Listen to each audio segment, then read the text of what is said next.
Hi good morning ಎಲ್ಲರಿಗೂ. ನಿನ್ನೆ night ಊರಿಂದ ಬಂದಿದ್ದು ಲೇಟ್ ಆಗಿತ್ತು, ಹಾಗಾಗಿ ಸ್ವಲ್ಪ ಎದ್ದಿದ್ದು ಲೇಟೇ ಆಗಿಬಿಡ್ತು. ಒಂದು 7 o'clock ಆಗೇ ಬಿಟ್ಟಿತ್ತು, 7:05.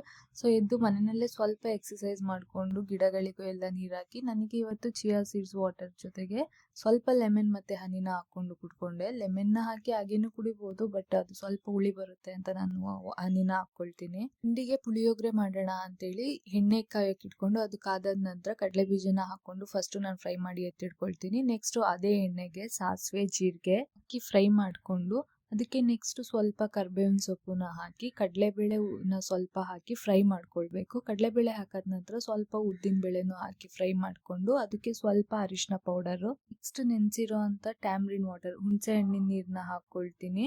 ಹುಣಸೆ ಹಣ್ಣಿನ ನೀರೆಲ್ಲ ಚೆನ್ನಾಗಿ ಸ್ವಲ್ಪ ಬಾಯ್ಲ್ ಆಗಬೇಕು. ಅದು ಬಾಯ್ಲ್ ಆದ ನಂತರ ಅದಕ್ಕೆ ಸ್ವಲ್ಪ ಖಾರದ ಪೌಡರು ಮತ್ತು ಸ್ವಲ್ಪ ಉಪ್ಪು, ನಿಮಗೆ ಎಷ್ಟು ಬೇಕೋ ಅಷ್ಟು ರುಚಿಗೆ ಅಷ್ಟು ಉಪ್ಪು ಹಾಕ್ಕೊಂಡು ನೆಕ್ಸ್ಟ್ ಅದು ಸ್ವಲ್ಪ ಎಲ್ಲ ಚೆನ್ನಾಗಿ ಬಾಯ್ಲ್ ಆದ ನಂತರ 1 ಕ್ಯೂಬ್ ಅಷ್ಟು ನಾನು ಬೆಲ್ಲದನ್ನ ಹಾಕ್ಕೊಳ್ತಾ ಇದ್ದೀನಿ. ನಾವು 1 ಅಥವಾ 2 ಎಷ್ಟಾದರೂ ಹಾಕ್ಕೊಳ್ಬೋದು. ನಾನು 1 ಕ್ಯೂಬಿಗಿಂತ ಒಂದು ಸ್ವಲ್ಪ ಜಾಸ್ತಿ ಬೆಲ್ಲನ ಹಾಕ್ಕೊಂಡಿದ್ದೀನಿ.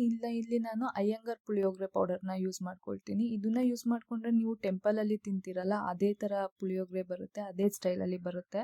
ನಾನು ರೈಸ್ನ ಫಸ್ಟ್ ತಣ್ಣಗಾಗಕ್ಕೆ ಇಟ್ಕೊಳ್ಬೇಕು. ಅದು ಚೆನ್ನಾಗಿ ತಣ್ಣಗಾದ ನಂತರ ಮಾಡಿರೋವಂಥ ಪುಳಿಯೋಗರೆ ಗೊಜ್ಜನ್ನ ಅದಕ್ಕೆ ಹಾಕಿ ಚೆನ್ನಾಗಿ ಮಿಕ್ಸ್ ಮಾಡ್ಕೊಳ್ಬೇಕು. ನಿಜವಾಗ್ಲೂ ಟೆಂಪಲಲ್ಲಿ ತಿಂತೀರಲ್ಲ ಅದೇ ಥರ ಸ್ವಲ್ಪ ಬಂದೇ ಬರುತ್ತೆ.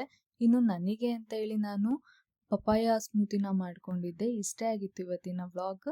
ತುಳಸಿ ಹಬ್ಬದ ಲಾಂಗ್ ವಿಡಿಯೋನ ನಾನು ಅಪ್ಲೋಡ್ ಮಾಡಿದ್ದೀನಿ, ಪ್ಲೀಸ್ ಒಂದ್ಸಲ ಚೆಕ್ ಮಾಡಿ. Thank you all.